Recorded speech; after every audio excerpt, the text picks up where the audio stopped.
मैं जन स्वराज का प्रदेश उपाध्यक्ष हूँ और सीतामढ़ी विधानसभा का संभावित प्रत्याशी भी हूँ। आज के प्रेस वार्ता का मुख्य उद्देश्य है कि 30 साल से बिहार को जिन लोगों ने लूटा और बिहार पूरी तरह से बिहार के लोग विकल्प विहीन महसूस करते थे कि दे तो किसको दे, बदलाव कैसे हो। इस पर लोगों ने सोचा कि नहीं, प्रशांत जी पूरे देश में घूमे, पूरे देश में उन्होंने हर जगह अपना कंधा लगाकर सरकार बनवाने का काम किया अपने रणनीति से। तो उन्होंने सोचा कि चलो बिहार में अपना वक्त देते हैं, जहाँ की मिट्टी से हम पैदा हुए, अपनी मिट्टी का कर्ज चुकाने के लिए उन्होंने एक बहुत बड़ा प्रयास किया। हजारों मील की सफ़र बिहार में पैदल उन्होंने तय किया, बिहार के लोगों को जगाने का काम किया, सरकार की नाकामियों को लोगों को बताने का काम किया। और सरकार जब ये सब हो गई तो एक पार्टी बनाई जन स्वराज, जो एक विकल्प के रूप में आज बिहार में तैयार है। बीजेपी के डर से आरजेडी को, आरजेडी के भय से बीजेपी को जो लोग वोट मजबूरी में किया करते थे, अपने बच्चों का भविष्य का ख्याल नहीं रखते थे, बिहार के बदहाली पर उन लोगों के पास कोई विकल्प नहीं था। इसलिए बिहार बदलाव की बयार बह रही है। इसके मुख्य वाहक हमारे प्रशांत किशोर जी हैं। लोग उनकी बातों से प्रभावित हो रहे हैं। हजारों हजार की संख्या में बदलाव सभा में लोग आ रहे हैं और बिहार बदलने के कगार पर है। और ये बदलाव 77 में भी हुआ था, लेकिन उससे बड़ा बदलाव का बयार बिहार में बह गया है। बिहार में आम जनता बदलाव में, उस समय छात्र, नौजवान और कुछ लोग तैयार थे जो क्रांति ला दिए। आज पूरी जनता रोड पर आ गई है सरकार के खिलाफ, 30 साल की बदहाली के खिलाफ, पलायन के खिलाफ, बेहतर शिक्षा न होने के खिलाफ, स्वास्थ्य व्यवस्था की खराब स्थिति के खिलाफ, गरीबी के खिलाफ। और यहाँ जो अपराध है, जिस अपराध की चर्चा लोग कह करके, डरा करके, जंगल राज कह करके वोट लिया करते थे भाजपा वाले, उस महाजंगल राज के खिलाफ लोग रोड पर आ चुके हैं।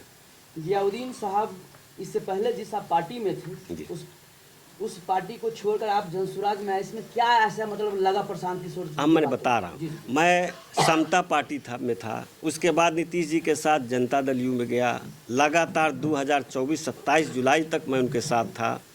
उसके बाद 27 जुलाई को, उससे पहले हम जब 2000 के चुनाव के बाद जब देखे कि नीतीश जी की मानसिक स्थिति खराब हो गई, ये अपने कुछ करने की स्थिति में नहीं है, भाजपा पीछे से सरकार चला रही है, उनको डरा करके, उनके पदाधिकारियों पर छापा मरवा करके अपने हिसाब से सरकार चला रही है, तब मैंने सोचा कि नहीं।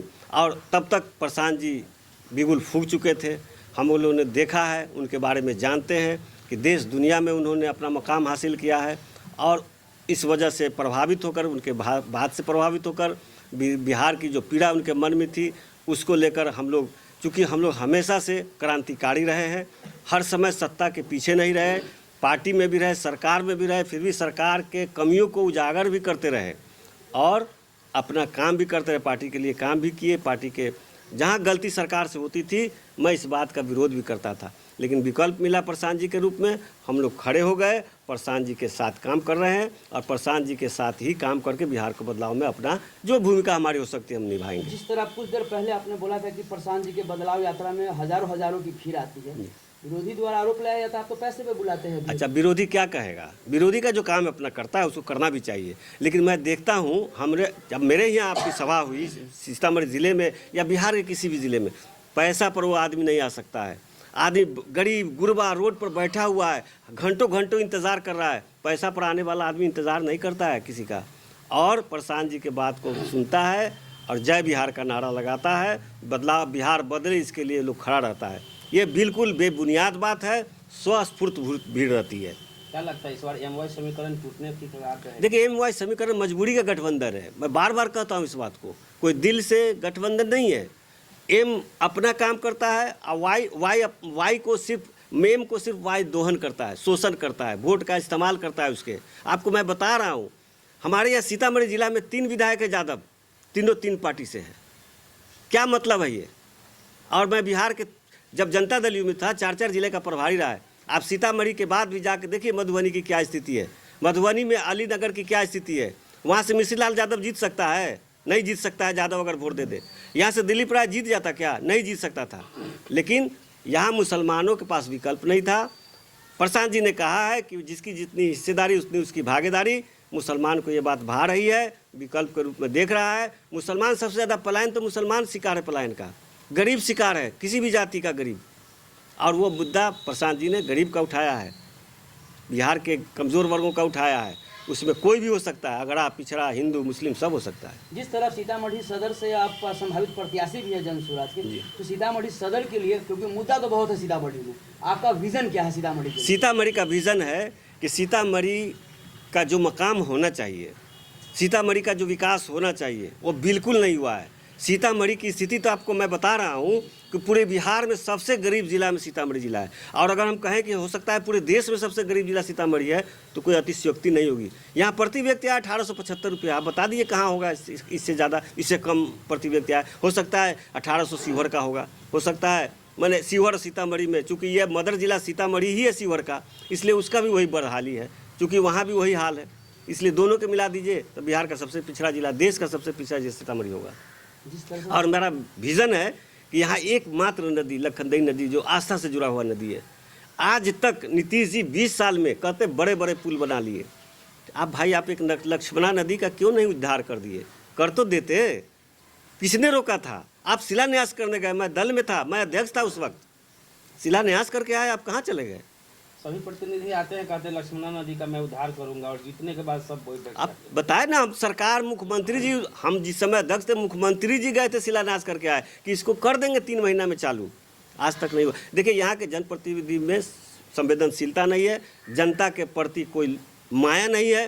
सीतामढ़ी माँ सीता की धरती से कोई मोह माया नहीं है। धर्म और जात के नाम पर भावना उभार कर वोट लेता है। काम करने से कोई मतलब नहीं है। काम अगर करे तो एक विधायक अगर चाह ले, एक विधायक, यहाँ तो सांसद भी लगातार जेडीयू का रहा, कई पद विधायक रहे, सरकार लगातार है, सब चीज़ छोड़ दी है, फिर भी नहीं हुआ। इच्छा शक्ति नहीं है, सिर्फ वोट की राजनीति करना है, वोट लेना है, अपना काम करना है। जिस तरह से सर 500 करोड़ हम लोगों का टैक्स का पैसा खर्च किया जाए जाति जनगणना को लेकर, जाति जनगणना से किस पार्टी को फायदा है और किस पार्टी को नुकसान है सर? देखिए सबसे नुकसान जनता का है।